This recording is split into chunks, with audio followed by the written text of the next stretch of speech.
There we go. All right, if we're ready, we'll get this show on the road. Good afternoon, everyone. Welcome to the HamSCIence Zoom session for 13 November 2025. Recently, HamSCI has been hosting an array of interesting speakers on the second Thursday of each month, 4 p.m. Eastern. And I appreciate the fact we've got people here from many different continents, too. So we also, of course, we're at 2100 UTC this time of year. I would take like 1 minute. I would just like to thank Dr. Mary Lou West for her assistance in arranging many of these talks. Obviously, Mary Lou is pretty well connected in the astronomy astrophysics world, and we are very much benefiting from her many connections.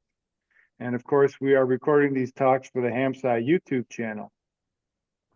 So our speaker today will be Dr. Robert Suggs, NN4NT. He is semi-retired and about soon to be fully retired from NASA's Marshall Space Flight Center in Huntsville, Alabama. One time, Rob ran the Meteoroid Engineering Office, working to protect astronauts and the International Space Station from damage from spaceborne objects such as meteors. Rob's been a ham for over 25 years. He's been quite active on the bands, and I'm sure he's looking forward to doing more of that once he is fully retired.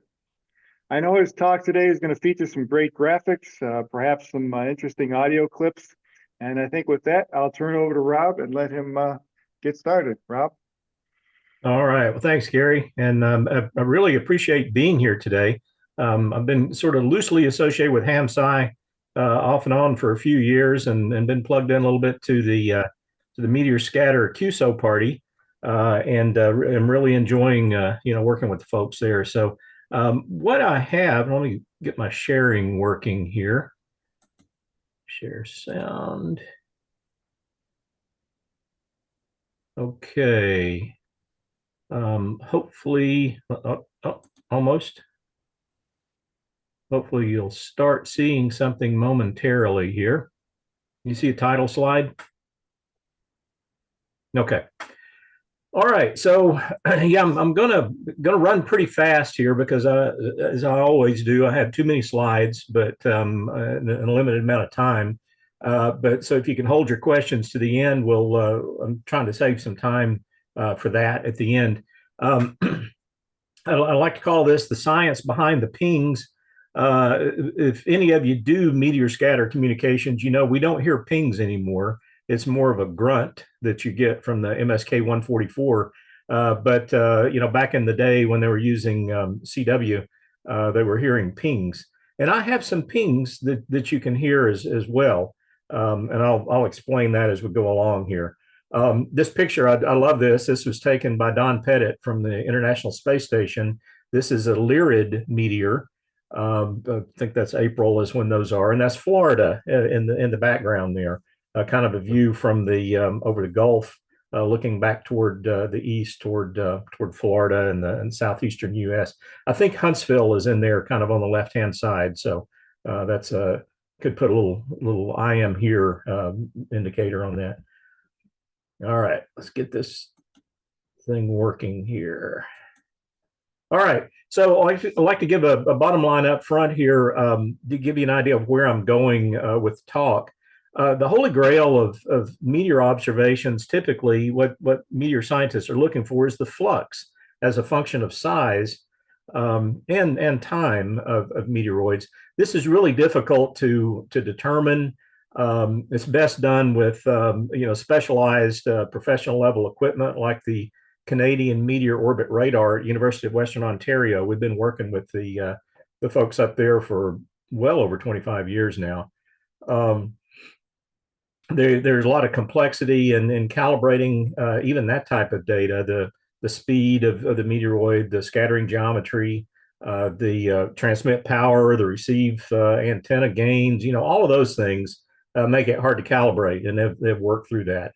So we thought that, kind of thinking through the science, the meteor science that could be done with during the Meteor Scatter QSO Party is that we would be able to finally this year, I think it's been maybe for a couple of years now, that the FCC began allowing higher baud rate data to be used on the lower bands, like 10 meters.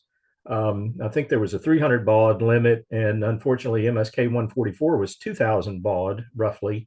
But now they've opened that up. It fits within the bandwidth, with modern signaling protocols. So now we can use 10 meters, MSK 144. So the fact that we've got 10 meters, which is easily accessible to amateurs, we've got 6 meters. It's always been used, or that's kind of the traditional best band for meteor scatter. We got both of those, and so that allows us to do some. We can explore the frequency-dependent scattering characteristics from the meteor trails. You'll see some math here in a little bit that the scattered power is proportional to the wavelength cubed, and the signal duration is proportional to the wavelength squared. So with both of those in mind, this difference between 6 and 10 meters can be very useful. Of course, the main problem with 10 meters, and as we experienced during the Perseids, even with 6 meters, is that you can get sporadic E, you can get ionospheric propagation, and so that contaminates the meteor data to some extent. But we've found that the ping duration, or the duration of the signal, can be used to discriminate, and I'll talk about the difference between underdense and overdense meteor echoes here as we go along too. Those we can recover from the WSJTX decodes, which is what is requested from the Meteor Scatter QSO Party. There's another effect here that we haven't fully fleshed out, and that's something called the initial trail radius effect. That's a speed and frequency dependent thing there. And I'm not going to go into that today. I don't know as much about that, and I really don't have time to go into that. But that's something else we'll be talking about with the MSQP science folks. All right, so general outline here. We'll talk a little bit about just how meteors, how hams use meteors to communicate. Just a little bit about the Meteor Scatter QSO Party, because I think most of you know something about that, but I will kind of hit the high points. We'll get a little bit into the meteor science. Where do they come from? How do they scatter? The radio signals.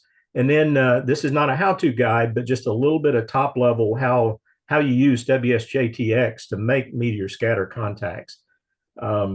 If you're familiar with using WSJT software for doing FT8, it's almost exactly the same. The message content is the same, and the techniques are the same. It's just the data encoding is very different, and how that detection works. And I'll talk about that a little bit too.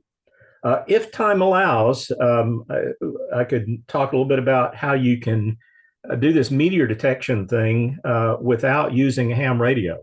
And the trick there is to tune to the pilot tone of a distant distant TV station, and it's all digital TV now here in the States anyway. And I'll talk about that a little bit if I have time. All right, so hams, we're all cheap. We love free stuff, especially free electrons, and that's what we get when we get a meteor ablating or burning up in the atmosphere. As a meteoroid enters the atmosphere at high speed, and this is between 15 and 70 kilometers per second, kind of generally, it ionizes the upper atmosphere and generates ions and free electrons. And it's the free electrons that do the scattering. This also is where the light comes from, as this stuff gets ionized and recombines and gets excited and all of that stuff. So that's why you see the flash of a meteor in the night sky. This all occurs between about 80 and 120 kilometers. This is about the same altitude as sporadic E, but I think the jury is still out on this. But really, there's not a strong relationship between meteor showers and sporadic E. Now, you all probably know a lot more about that than I do. I know that's been subject of research in the ionospheric science community.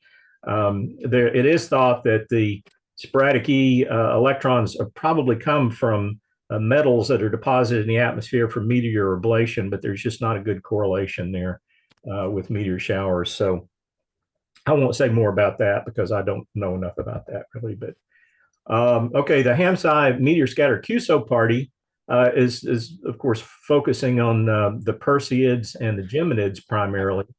There's still, work going on with the science goals, but as I said, it's looking at this difference between 10 meters and 6 meters.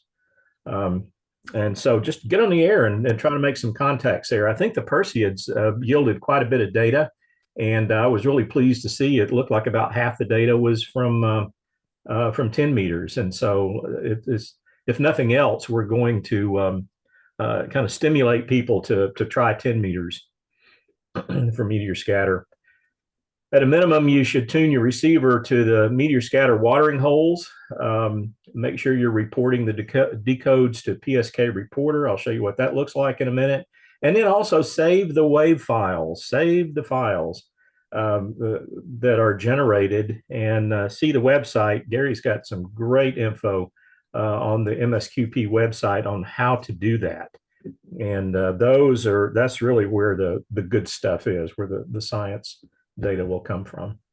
That's what that website looks like. Really, really beautiful site, very nicely organized, and lots of detail on how to do this stuff. Okay, some of the science, the terminology here. There's sort of three different terms, and they get kind of conflated sometimes, but what you need to remember is that meteoroids are what we call the things when they're in space.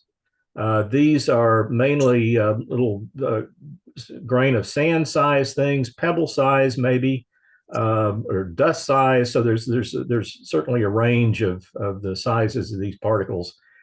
They're mostly cometary. About 90% of the smaller particles that comprise most of what we see in meteor showers are from comets, and we'll see a little example of that here in a moment.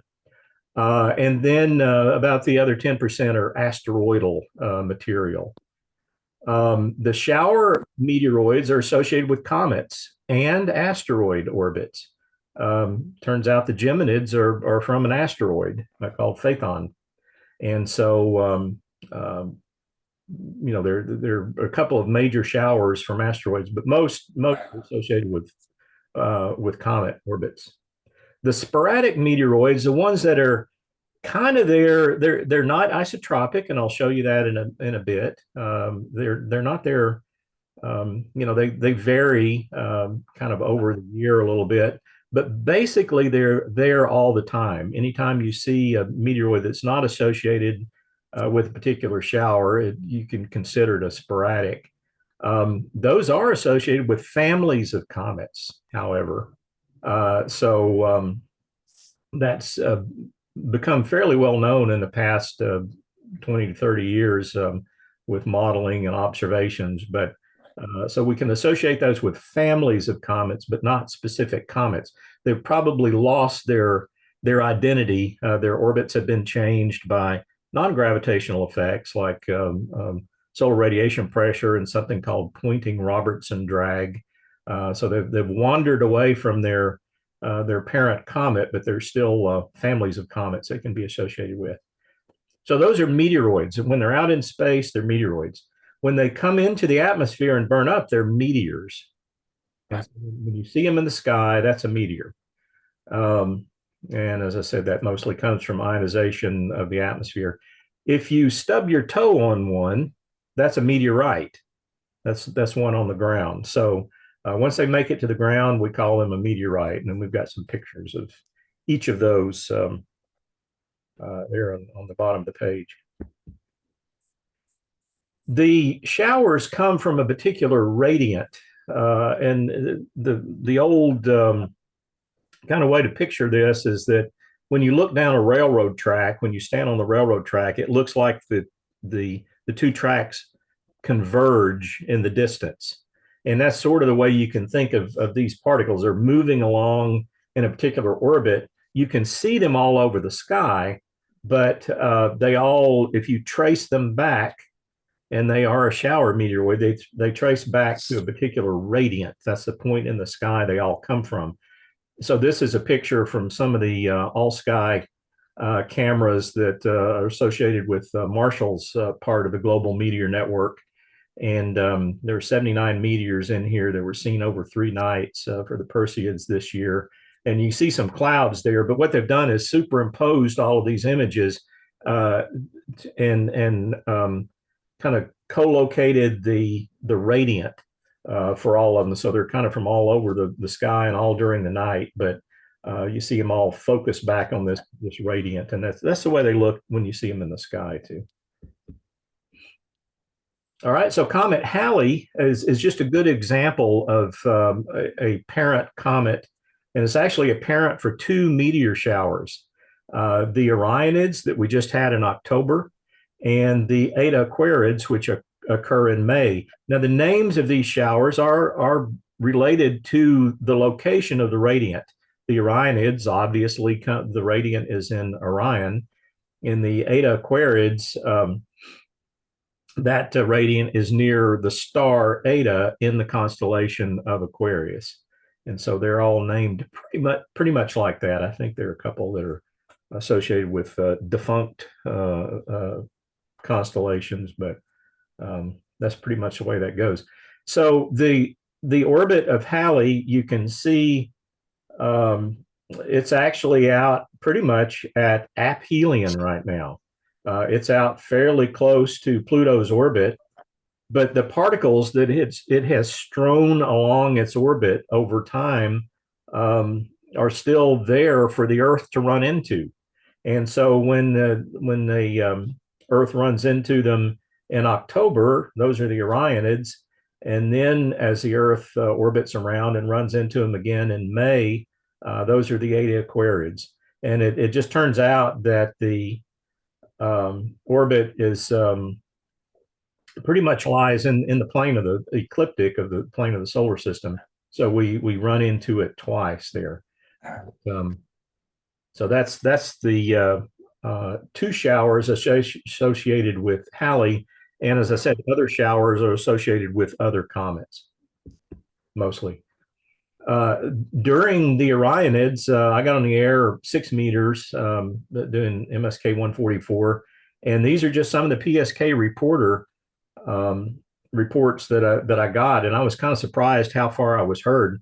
I did not hear sporadic E during the Orionids. So these probably were meteors, which really surprised me. There were that many of them. There could have been some other propagation modes at play, but I didn't really notice any. But anyway, I was heard fairly well. And so this is the power of that PSK reporter and the network of receivers that were turned on that night. All right, so we can talk about some of the showers here. The meteors are more prevalent in the morning and during meteor showers. And I'll have a picture here coming up next, but the model that we normally use is to kind of think of the mental model, I should say. It's not a computer model by any means, is to think of this diurnal variation we see as like bugs on a windshield. As when we are on the part of the Earth that is in the direction of the Earth's motion, which is occurs around sunrise, the bugs, the meteoroids out there, hit us on that side of the Earth. At sunset, we're looking out the back window, and we don't see so many. So the Earth is moving about 30 kilometers per second around the sun. The meteoroids are going up to 40 kilometers per second. Some of them are retrograde. Some of them are coming from the direction of the Earth's motion, and you get a vector sum of those and get the 70 kilometers per second. There is a little bit of variation in the sporadic meteoroids. They're about a 20%, plus or minus 20% variation, but we have measured that, understand it, and that's just associated with those families of comets. They're there all the time, kind of from all over the sky, sort of, but I'll show you why that's not the case in just a moment. The different showers you can just see there. One of the interesting things is the the rate of meteors that this is called the zenithal hourly rate. That's what you would see if you're out in the country and the radiant was directly overhead in the zenith. And so the quadrantids and the geminids are the two biggies at 120 per hour. This varies from year to year, but this is kind of an average. The Eta Aquarids and the Orionids, you see there's quite a bit of difference in their rates, even though they both come from Halley, but their speeds are similar because of the orbit, 67 kilometers per second and 66. And then the Geminids are down here at about 36 kilometers per second. So they're a bit slower. The Perseids, 60 kilometers per second. So we're having that, that pretty significant difference in the speed of the meteoroids, and that may help us if we dig into this initial trail radius effect, which is very speed dependent. There may be some science there, but I haven't fleshed that out yet. All right. During meteor showers, also, there's relatively more large meteors. It's called the population index, and they all come from Earth. Okay, here's a little picture, and Mary Lou suggested this, a picture like this. And so I'm not an artist, so I got Copilot to help with this and asked it to generate a picture. So imagine the Earth as a car driving along around the solar system, and on the windshield you get more bugs hitting on the front, and so same thing with the Earth, and you just get more meteors in the morning sky because that's when we're looking out the front windshield. And if we do this a little more scientifically and look at this in the ecliptic coordinates, this is called a mole-wide projection. This is the entire sky flattened out. The center of that, where the star is the direction of the Earth's motion. That's called the apex.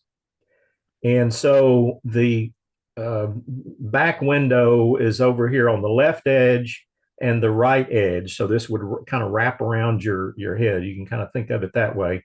The sun is off to the left, and the opposite direction from the sun is off to the right here.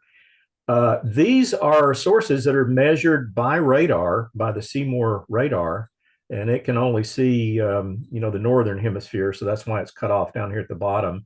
But these are the sporadic sources. There's north apex and south apex, and then there's helion and anti-helion sources, and these speeds are quite a bit different from these sources. And there's also something called the north toroidal and the south toroidal. And so there, even though these sporadic meteoroids can mostly come from all over the sky, they really are concentrated. Their radiants are concentrated as well. So now the Meteor Scatter QSO Party is looking specifically at a couple of showers, but there could be some fruit in looking at non-shower periods as well. Just the rates go down quite a bit, but there's information there. So we see that circled area. That's the part of the sky that we see in the morning, right around sunrise. And there's all the radiants. That's all the sporadic source radiants are in our sky at that time. So we see lots more meteors around sunrise, and that's when most of the meteor scatter operators are operating. When you look in the evening sky, you're looking at this area over here to the left-hand side and the right-hand side, and none of those sporadic radiants are within the field of view. So you're not exposed to those at sunset. So you don't see very many meteors. There are some, but you don't see nearly as many. You're looking out the back window of the car. And this shows up. This is counts from I have a little system that I've been running for a little over a year now that listens to the distant TV stations, the digital TV pilot tone. And so this is automatic counting that I do. And you can see like the June up here. That's not during any particular shower. There's a pretty strong diurnal variation here. Around 0 UT is pretty close to our sunset here. There aren't many meteors, but when you get around sunrise, around 12 UT, you certainly get a lot more. That gets sort of wonky when you look during a shower, like during the Perseids here in August of last year. It gets filled in a little bit, but still you've got that diurnal variation. All right, now here's our first audio. Hopefully this will work. This is a Leonid from back in, I think 2000, no, this is 99. Okay, this is 1999. All right, so you should see a meteor in this intensified video image and hear a TV. This was a video carrier. Back then, of course, we were still analog TV. So let me shut up and play this.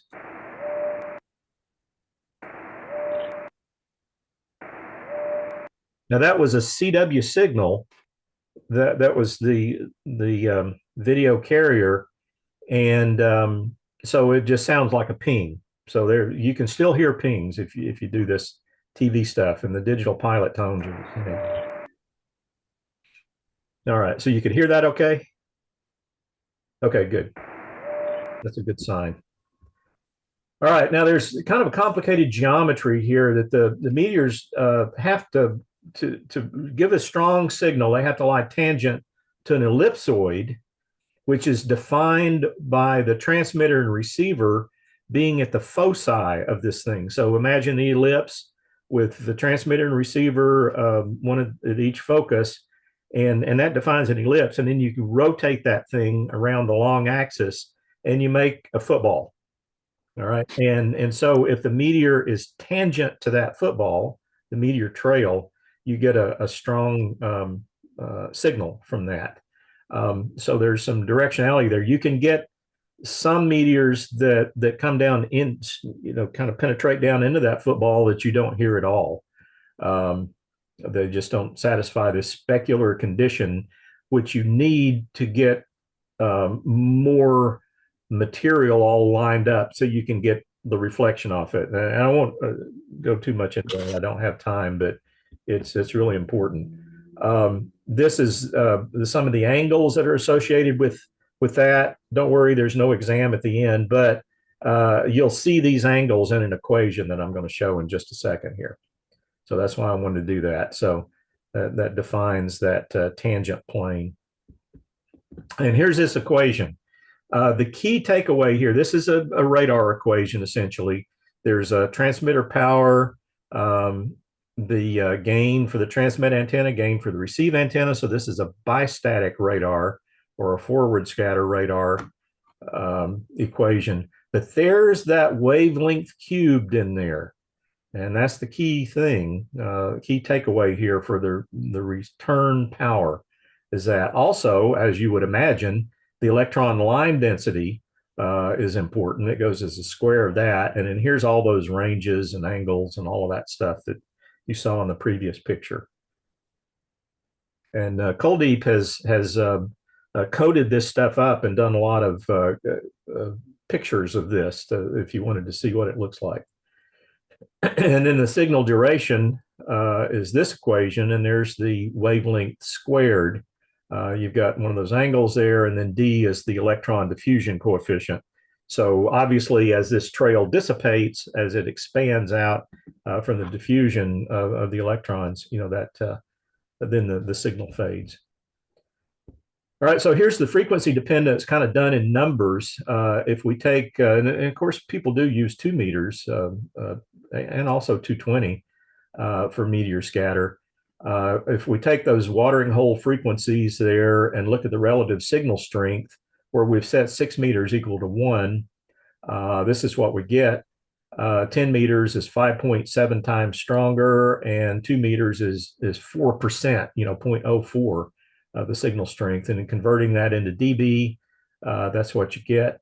And in the relative duration here, which goes as a square, the 10 meter pings ought to be 3 times longer than the 6-meter pings from the same meteor, of course. So, all right, there are two types of trails. I mentioned underdense earlier. The the difference between them really is the electron line density. When you have low enough density, you have incoherent scattering. In other words, the electrons are not really interacting with each other.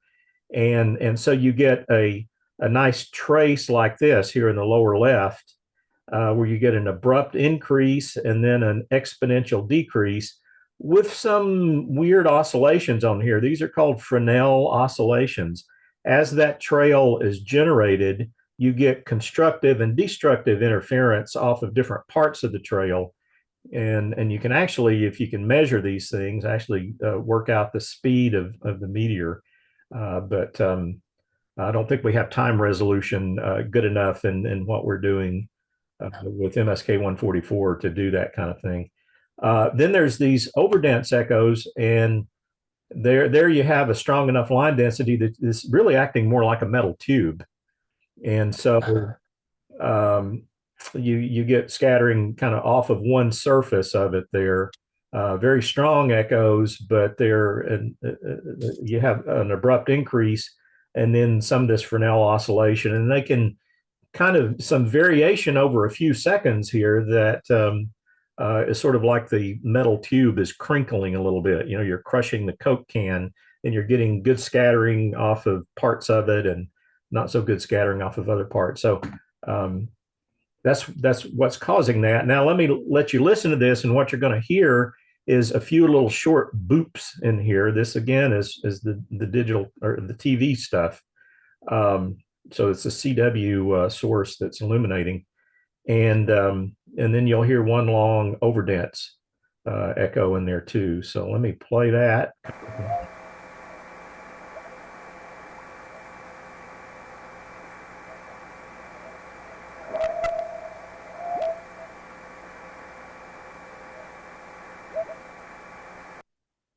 So there were a number of underdense ones in there, and then that one long overdense. I'll play it one more time.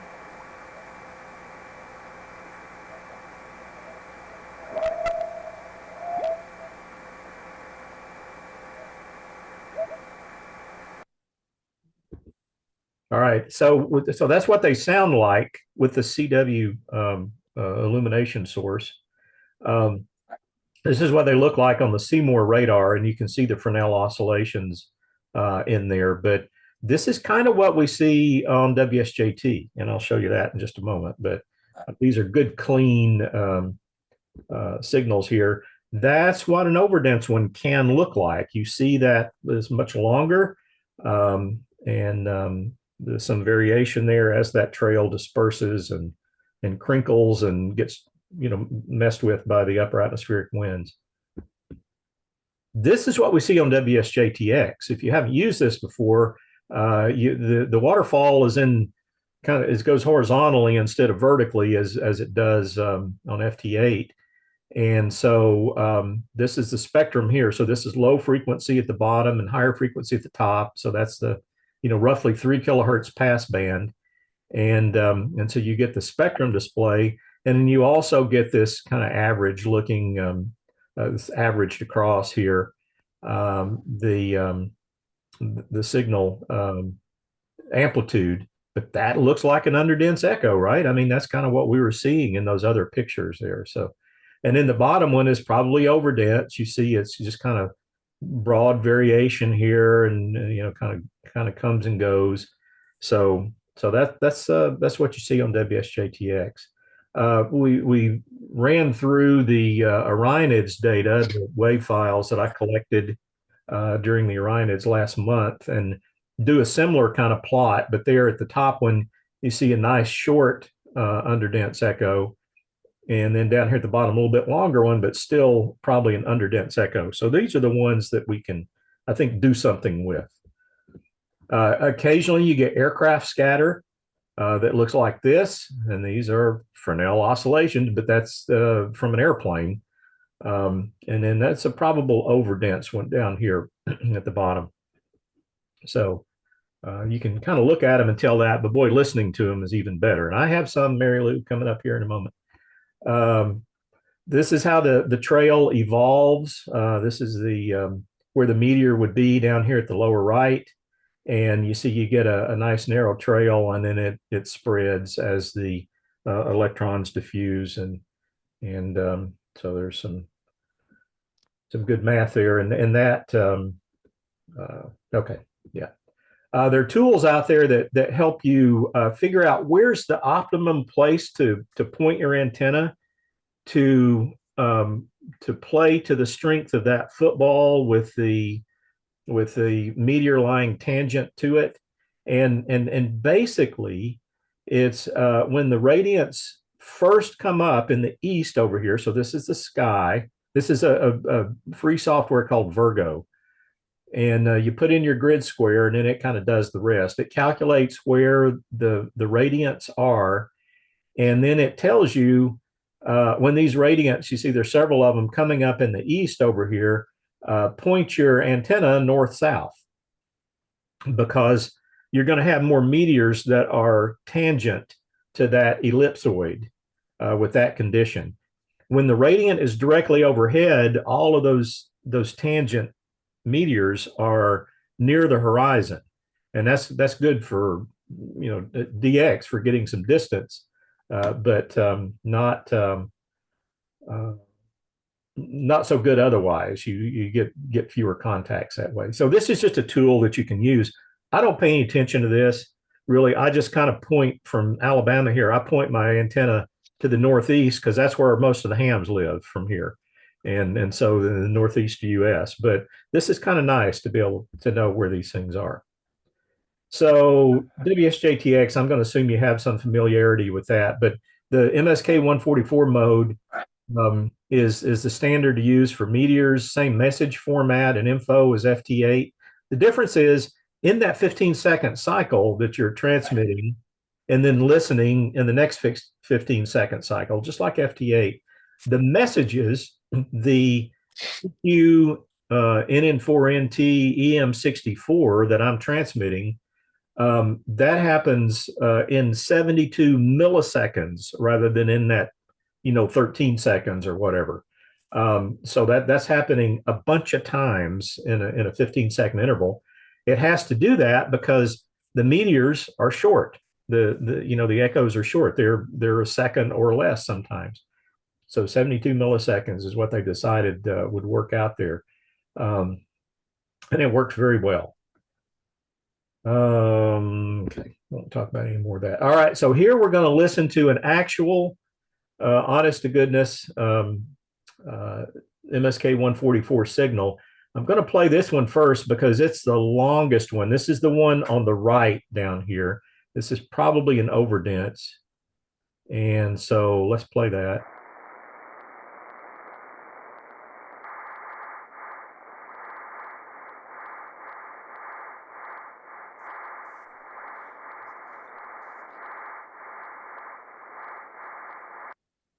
So that's why I call that more of a grunt than a ping. Now the underdense ones, like the one on the left here, I'm going to play that and listen carefully. 12 seconds into this, you're going to hear just a little blast of this, and then it's gone.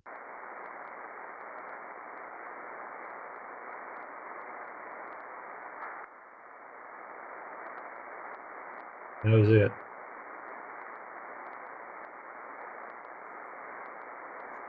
I'll play that one more time.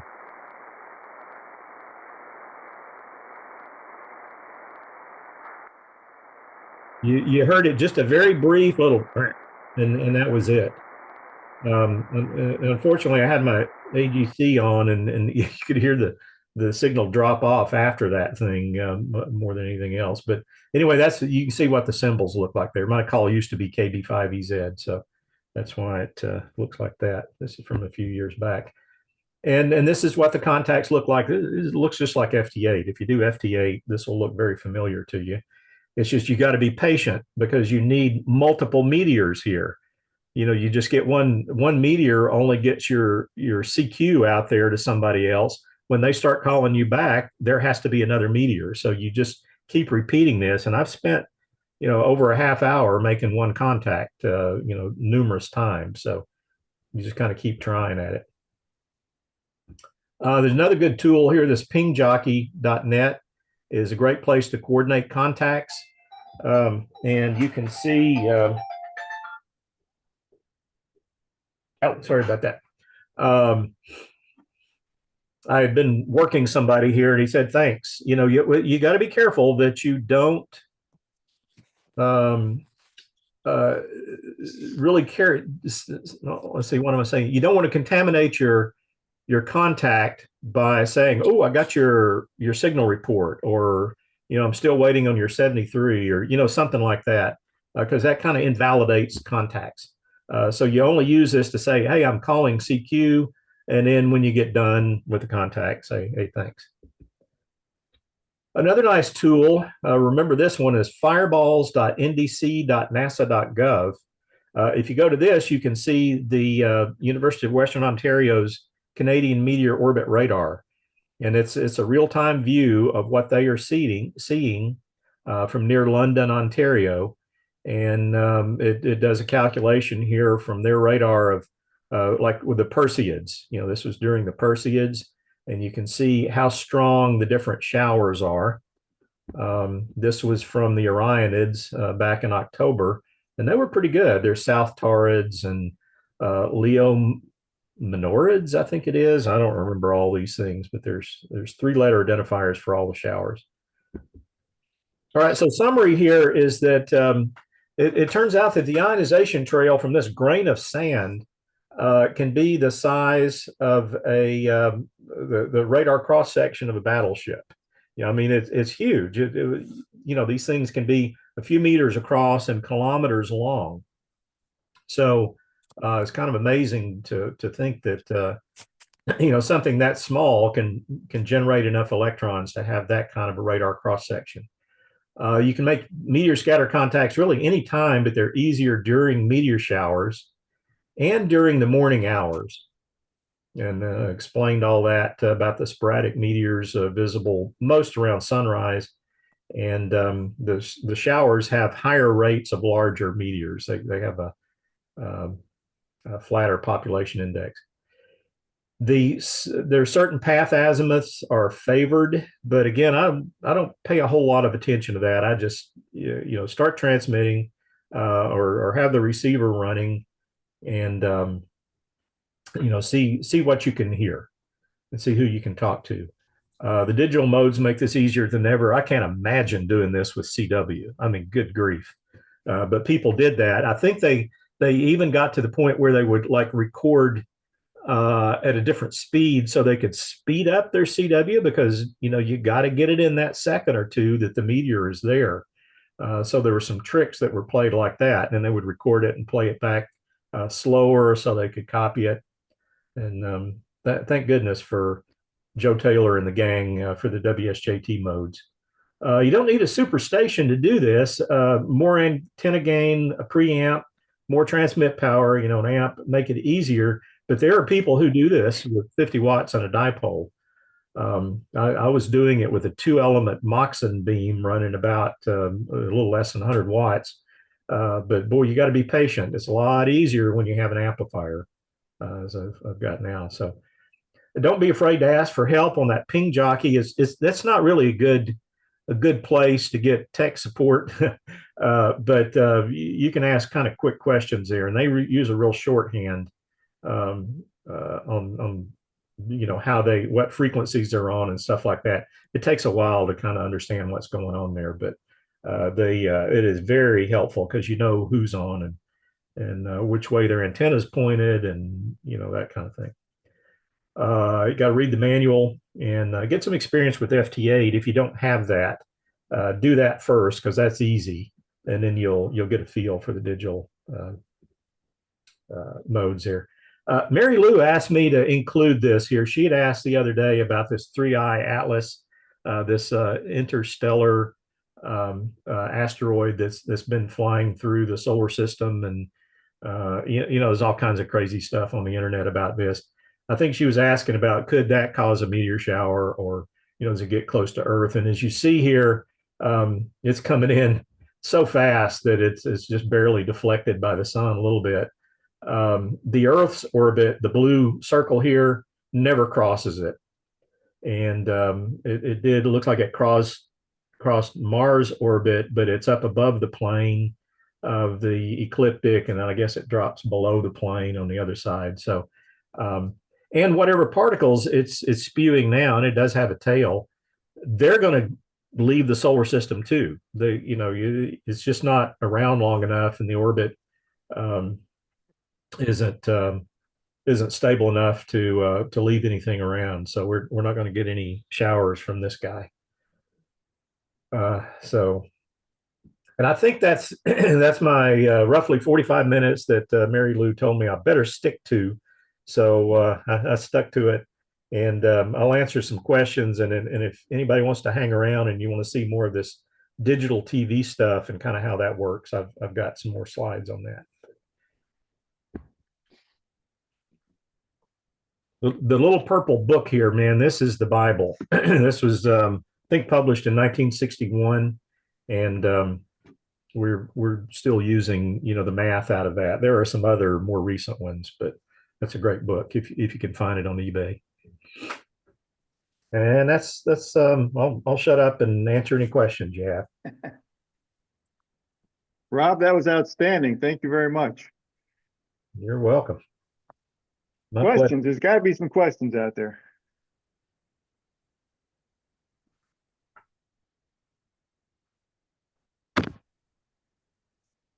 Yeah, I got one, VE6AGD, Ken.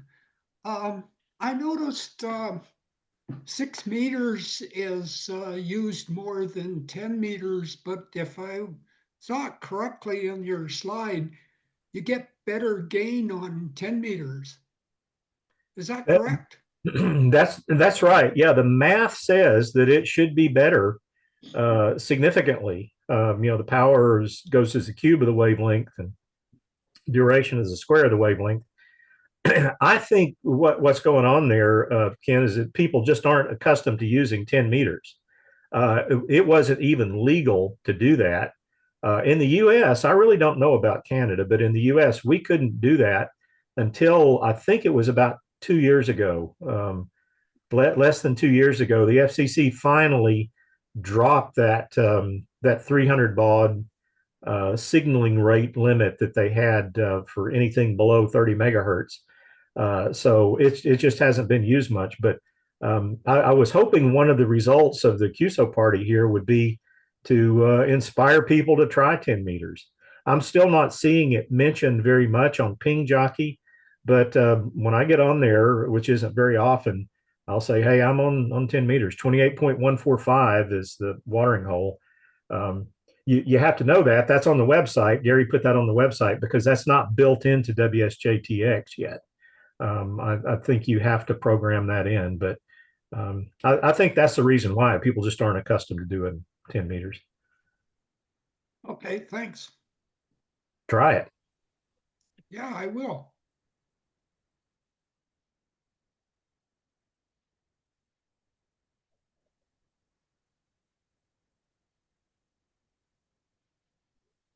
Any other questions? I've got a question as to meteors on other bands. Do we hear that on FM broadcast? Yes, you can hear, absolutely. In fact, the first time I think I ever heard a meteor scatter signal was on FM. You could, if you tune to a clear frequency, and it's hard to find those anymore, but you tune to one where there is no station.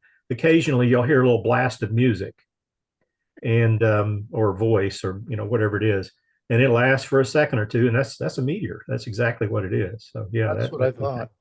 I've heard that. Yeah, I know an HAC. yeah. Hey, David. Yeah, I have heard working 6 meter FT8 hear a little ping of some FT8 signal that I'm not hearing ordinarily, but the meteor occurs and you hear it. So, and I suspect that kind of thing happens on other bands too. People just don't know what they're hearing. just a little blast of signal.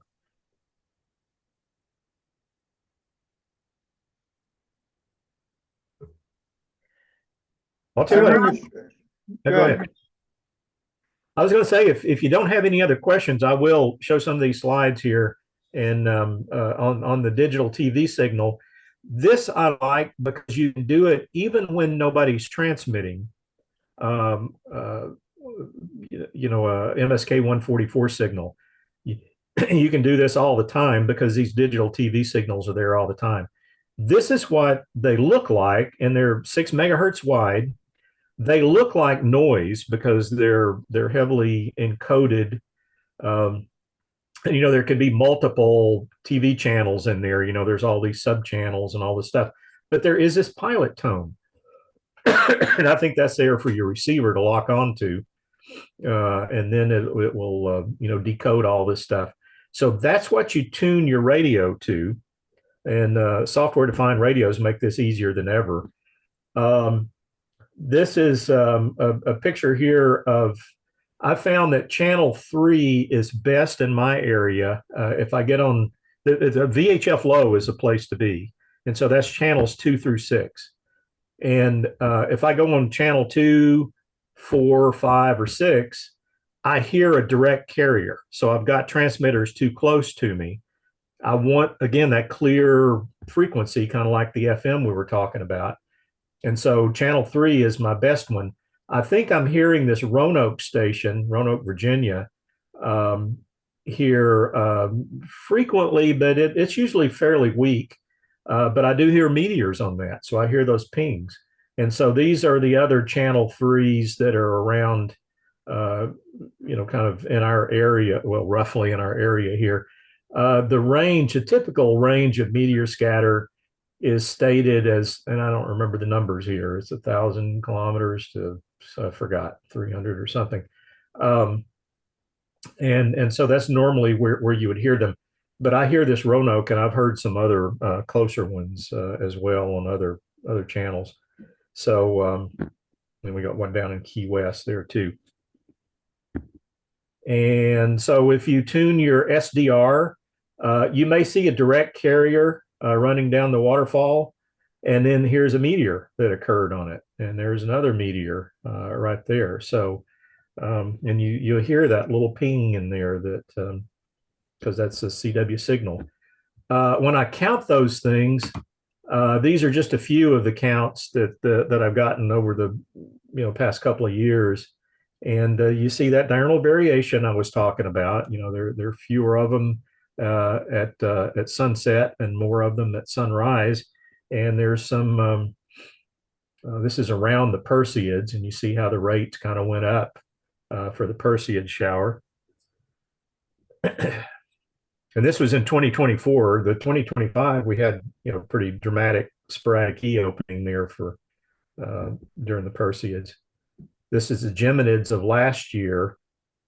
You see what those look like. Nice diurnal variation, but also pretty strong signature of the shower itself here on the 12th and the 13th. And some interesting features that I can't completely explain, but may have to do with that scattering geometry. And that was it. So I just wanted to show that, and just remind you that's another thing you can do. If you have an SDR, just give that a try. All those counts were done with an old ICOM 8500 receiver, general coverage receiver, but it was, I've got a dipole antenna that's probably 8 feet off the ground, right around behind our club station at Marshall Space Flight Center. And so that's how those counts were done. So that worked. Yeah. Is there a polarization to the signals? I mean, we're the DAISY sites have verticals on them. Most of them. Yeah, that's a great question. And I don't know, certainly if you think about the transmitter, most hams are going to be using horizontal polarization, probably, a Yagi. But there is a Faraday rotation effect, because you've got some penetration through the ionosphere, but not very much. And, that depends on the ionospheric density of what you're going through. And in the scattering process, I don't have a good feeling for what that does to the polarization. So I think if you were calibrating a radar and you were doing it right, you would have to pay attention to that. But short answer, there's probably some polarization effects there, but I really don't know. And then there's the other thing that the ordinary and extraordinary waves, you get some circular polarization too. And good heavens, I don't know exactly what that would do or how strong that is. These are fairly short ranges, and they're not going very far into the ionosphere. So they're just going up to the kind of the E layer, E region sort of altitudes. Well, I mean, it is a plasma, and the wave is being refracted, not reflected. So, but I know that's about the limit of my understanding of this. But Nathaniel's asked me to add monitoring for meteor scatter bands to the Whisper Demon Daisy systems, of which there's 24. And so I'm hoping I can get to that before the Perseids show up in December, in which case we'll have 20 or 30 sites listening 24/7 and uploading. We upload to PSK Reporter as well, as we do to the WhisperNet for the Whisper spots.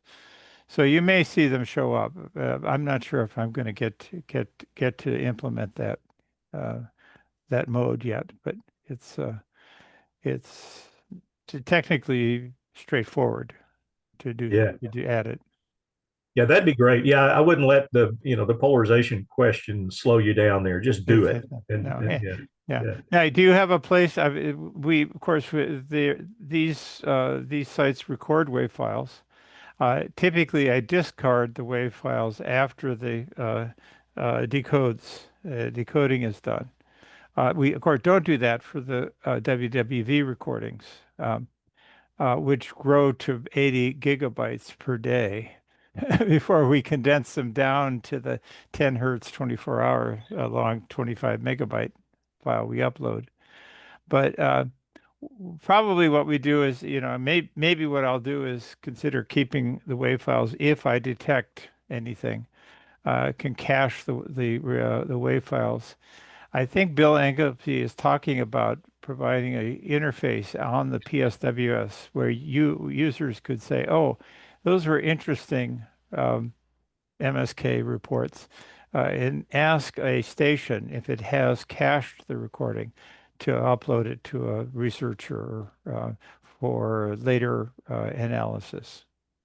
So I think that's what you'd want from what I heard, right? That's the kind of what they've tooled up to work with so far is the WSJTX. You can tell it to save decoded wave files, and they're 15 seconds long. They're the usual MSK 144 kind of things, and it's only the ones where there was a decode there. So they're developing the tools to count the meteor and measure the width of the underdents and that kind of stuff. So that would be very useful. Okay, well, I'll include that in the feature list when I work on it. So. All right.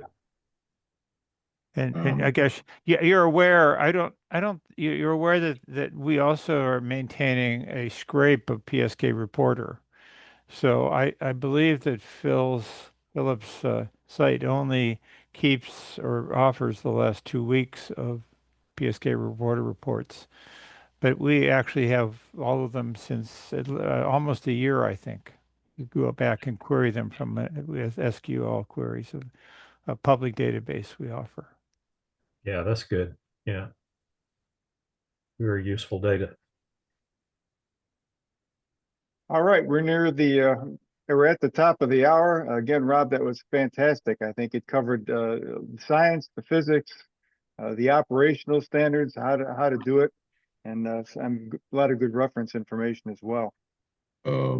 May I have a question, please? Yes, sir. Thank you very much. Hi, Rob. Hi, everyone. My name is Aldo, Oscar Alpha 4 Delta Papa Mike. I'm from Peru, South America. I would like to thank you very much for the presentation. It was very interesting. And I don't have a very fascinated station. I have a radio, an Icon 7300, and rigid dipole in my QTH. I would like to ask you how far can you expect to make a QSO during the Meteor Scatter? Because I have been making some QSOs, and the longest one I think is 5,900 kilometers. Oh,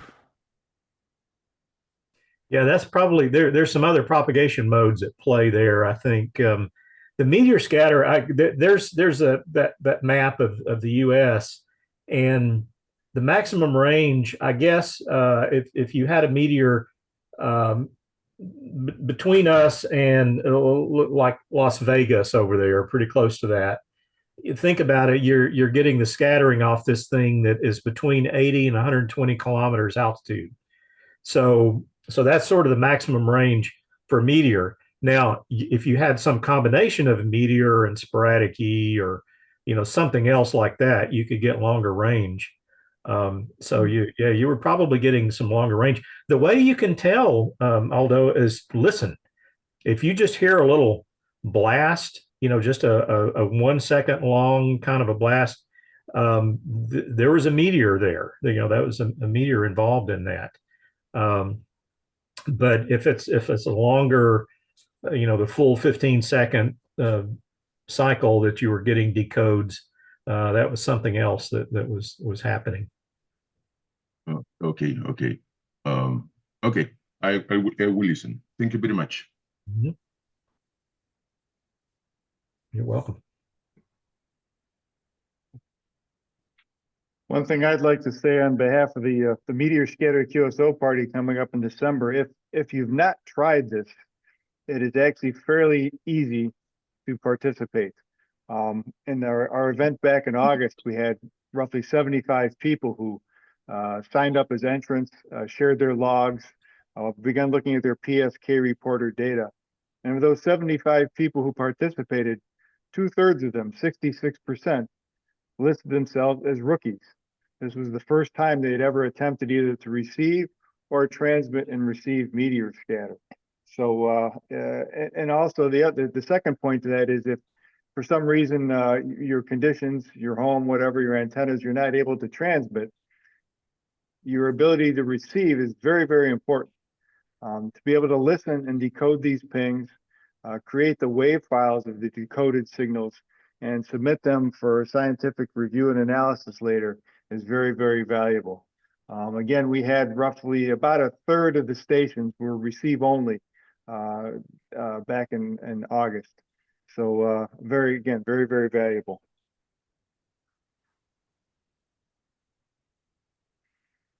All right. Well, with that, I think I'll close the call. We'll close the recording. Thank you again, Rob. Thanks everyone for participating. It's great to see 4 different continents represented. I don't think we had maybe have missed our friend in Nepal. That would have been 5 continents, but it was excellent coverage of your signal today, Rob, I guess I would say. You have a very large footprint.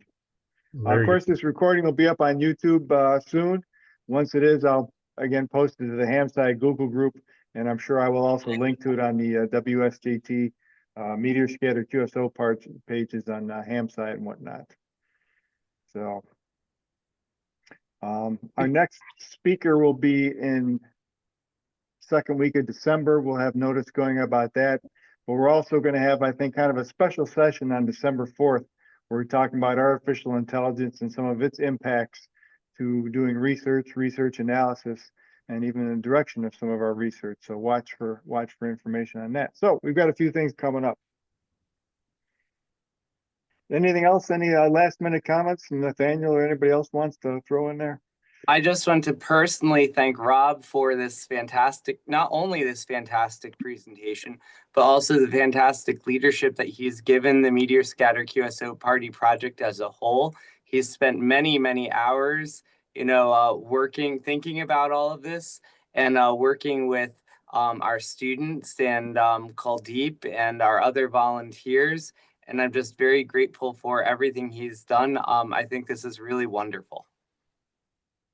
Well, it's my pleasure, and it's so much fun because this intersection of my hobby and my work, it don't get any better than that. I mean, that's good stuff, and you guys are great to work with too. I really enjoy that. So. Oh, thank you. Yeah, and I think it's really exciting. I think it's really bringing, Meteor Scatter. I think is something that, for me as a ham radio operator, always sounded super fascinating, but always was like, oh, that's something that other people do or something like that. And I think this is helping to bring this mode, this very fascinating propagation mode, making it accessible to many more people than before. So I think this is wonderful. And thank you also to Mary Lou and Gary. And one thing I'm remiss in, we have a brand new issue of the HamSCI newsletter that came out like a month ago, and I have it printed here, and then I realized just today that we never got the copy over to Gary to put on the website. So Vicky is sending me the copy of that for website posting tomorrow. I'll get that over to Gary, and then we'll get that all out and publicized, because there's a lot of really great information in there. And then hopefully, like in another 2 weeks, we'll have the new one after that. So there's going to be a lot of really great things to read about in there. So, and thank you to Ed and Mary Lou for all of their hard work on that. Yeah, HamSCI's got a busy, the rest of November and December are going to be very busy months for a lot of people in HamSCI, which is a great thing. There's a lot going on. So. And I should also say, I've mentioned this a few times before, this weekend is a rather big weekend for us here at the University of Scranton, W3USR, and the Murgas Amateur Radio Club. And that's because we're celebrating the 50th anniversary of the Murgas Amateur Radio Club. The Murgas Amateur Radio Club meets in Wilkes-Barre and is named after Father Joseph Murgas, who was a Catholic priest and a radio inventor, radio experimenter, and many other things. He emigrated to the United States from Slovakia in the late 1800s, and he is credited with the very first overland wireless communications. So at 1 p.m. Eastern, we're going to have a special ceremony where we're going to be recreating that transmission from Wilkes-Barre up to Scranton. And we have the mayors of both Wilkes-Barre and Scranton involved, and the presidents of both King's College and the University of Scranton involved as well. There will be a YouTube live stream of this. So I will make sure I send some information out to the HamSCI listserv about that. So anyone who wants to watch that certainly can. And then after the Murgas event, W3USR will be on the air starting at 4 o'clock for the 4 o'clock Eastern for November sweepstakes. So it is a big weekend for us.